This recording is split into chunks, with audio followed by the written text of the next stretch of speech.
2 days ago, on June 9th, I made chess history. From now on, June 9th will forever be a day of celebration, a national holiday, to remember when Charles White shocked the world, pulling off one of the biggest wins in the biggest chess tournament that has ever been held online in the entire history of chess. And it's a long fucking history. Some scientists speculate chess was around back when Jesus Christ was, so it's been around a long time, and there's never been a tournament this big to this level, nor a win more grand than the one I pulled off over a formidable opponent named XQC.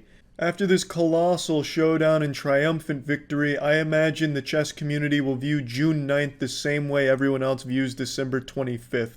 The birth of Christ being a national holiday, June 9th will be a national holiday on the same level, but celebrating the birth of a chess legend, Charles White. It's the Scotch Open. It's the Scotch Open.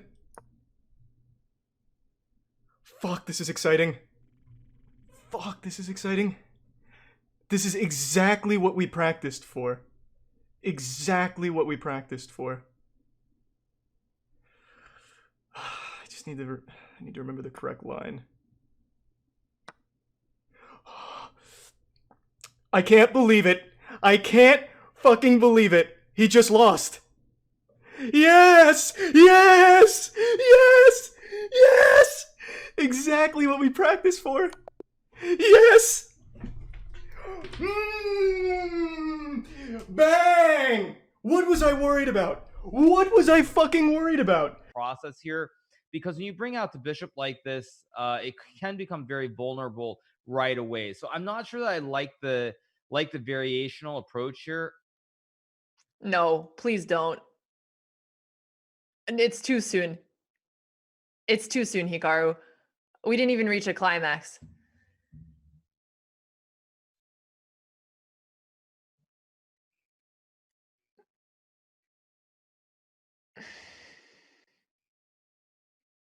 You know, when I said it'd be fun to see a checkmate in 4 earlier, I was joking. It wasn't real.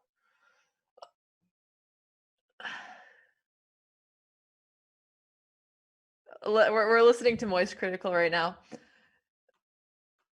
Daniel Naroditsky is a fucking prophet. He said immediately that XQC will likely go with the Scotch Open.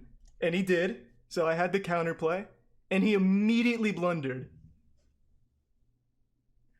Well, that's gotta be a world record.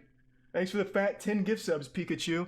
My cock is throbbing. Throbbing! What is XQC's chat saying right now?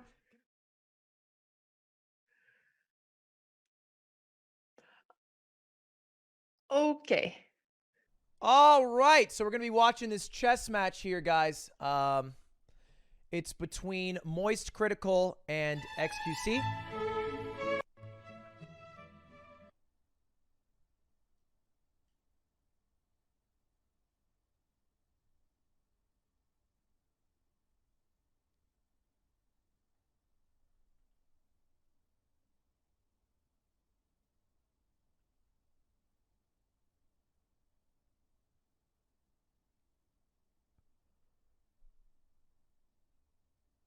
Well, I guess that's the end of the chess match between Moist Critical and XQC. Another riveting bout between those two. If your panties are wet, that makes sense. What you just saw is the Scholar's Mate. It's a cheesy checkmate, and I want to make it clear that's not the line I was going for.